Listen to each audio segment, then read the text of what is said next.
ఇగో చెప్పి చెప్పి చెప్పి చెప్పి మా నోరే కాయ కాస్తుంది కానీ ఈ పగడేసేగాలు మాత్రం వీళ్ళ బుద్ధి అయితే మారుకుంటలేదు. అల్లు అర్జున్ అంటుడు ఏం చేసిండు, ఒక్క 10 లక్షల రూపాయలు చేతిలో పెట్టి దులుపుకొని బయటపడ్డాడు. మళ్ళీ మీది మాటకు ఫలానోని కాకి అన్నట్టు కథల పట్టుకుంటే ఏం చెప్తాడు, మేము మొత్తం నేనే చూస్తున్నా, నన్ను ఈ ప్రభుత్వమే నన్ను తప్పబడుతుంది, లేకపోతే రేవంత్ రెడ్డికి నేనే పాపం చేసినా, లేకపోతే నన్ను నా సినిమా బ్రహ్మాండమైన సినిమా నేను ఏం తీస్తే నన్ను 2 రోజులు కూడా మనశాంతిగా ఉంచలేరని కథలు పడవచ్చును. నువ్వు సినిమా తీసినావు, కోట్ల రూపాయలు సంపాదించుకుంటున్నావు, అదంతా ఓకే, అది వాస్తవమే. ఇంకా 4 సినిమాలు తీసినా కానీ ఏం చేస్తారు మరి, దరిద్రం సాన పాడైంది దేశంలో కానీ రాష్ట్రంలో కానీ, మళ్ళీ మేమే చూసి పాడవుతాం. కానీ ఇంకా చచ్చిపోయినా ఉంది కదా, ఆ కుటుంబానికి 10 లక్షల రూపాయలు చేతులు పెట్టి ఇంకా 15 లక్షల రూపాయలు ఇస్తా అని చెప్పి ఇంతవరకు రూపాయి చేతులు పెట్టమవుతుంది. పైగా ఏమంటావు, మళ్ళీ పొరగాని ఆలమాలను చూస్తున్నాం మేము, మా వాళ్ళు అంతా పోతున్నారు, ఎవడు పోలేదంటారా నాయన. వాళ్ళ తండ్రే క్లియర్గా చెప్తుండు ముచ్చట.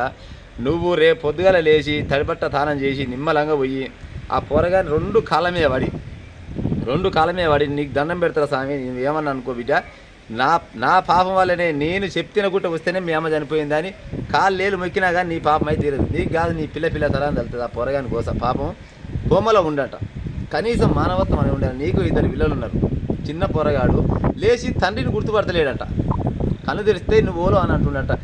మీకు జరనన్న మానవత్వం అనేది లేనట్టుంది. ఆయన మీరు ఏమైనా సినిమాలలో పీకి అలసిపోయారని బయట జనాల కాడికి వస్తారు కదా, మీ వల్లనే కాకపోయి ఆ పోలీసు వాళ్ళు వద్దన్నారంటే ఏం పనికి పోయినావు, క్లియర్గా చెప్తుంది కదా పోలీసు ఆయన.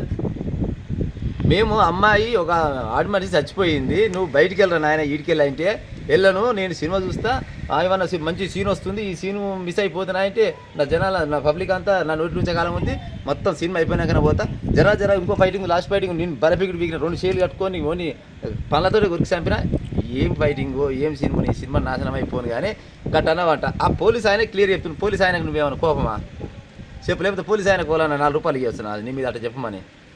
నువ్వు చేసిన చక్కదానమే క్లియర్గా చెప్తుంటే మళ్ళీ మళ్ళీ పైన ఏమంటావు, నన్ను ప్రభుత్వం మొత్తం విరికియాలని చూస్తుంది, నాకు రేవంత్ రెడ్డి అంటే నేను రేవంత్ రెడ్డి కంటే నష్టలేదేమో, నువ్వు ఆడపిల్లవా నష్టానికేమన్నా నువ్వు, లేకపోతే నువ్వు హీరోయిన్వా, నువ్వు కరెంట్ కట్టినేమో కండలు తిరిగిన హీరోవే కదా పాడైపోను, మళ్ళీ ఆడపిల్ల అంటే మళ్ళీ ఆడవాళ్ళు మళ్ళీ బాధపడగల కానీ మన్నించాలి ఆ ముచ్చట అన్నది. కానీ కనీసం మానవత్వం లేకుండా చచ్చిపోయినామని చూడకుండా కింద పడ్డ పొరగాన్ని చూడకుండా భర్తను చూడకుండా నువ్వు వెళ్ళిపోయి ఏది అంతా తెలిసినాక కూడా మళ్ళీ ఇట్ట అనుకుంటా పీకుడు మంత్రికి బియ్యం రొట్టి అన్నట్టు నువ్వు వెళ్ళిపోయి ఇవాళ కథలు పడుకుంటా. నీకంటే 1-2 లక్షల వాళ్ళు కేఏపాలు ఇవాళ ఒక ఇది ప్రెస్ మీట్లో చెప్తుండే 3,000 కోట్లు 3,000 కోట్లే వసూలు చేసిందట. మొత్తం అటే ఇచ్చేస్తారు నాయన, నాకు అవసరం లేదన్నట్టు. నిజంగా కూడా ఆ కేఏపాల్ కంటే 1000 రెట్లు నువ్వు చాలా తక్కువ. రియల్ హీరో అంటే కేఏపాల్, నీకంటే 100 వాళ్ళ నయం. కనీసం నీకు 2 పిల్లలు ఉన్నారు, జర్రనన్నా ఏడనన్నా అన్ని పేగులు ఉన్నాయి కానీ మీకు శరం పేగులు అయినట్టుంది. ఎవరు మీ ఏడ దొరికిరు ఊర్లలో అయితే తూ అంటారు. ఇంకా చెప్పి ఆశకు వస్తుంది. ఉంటా.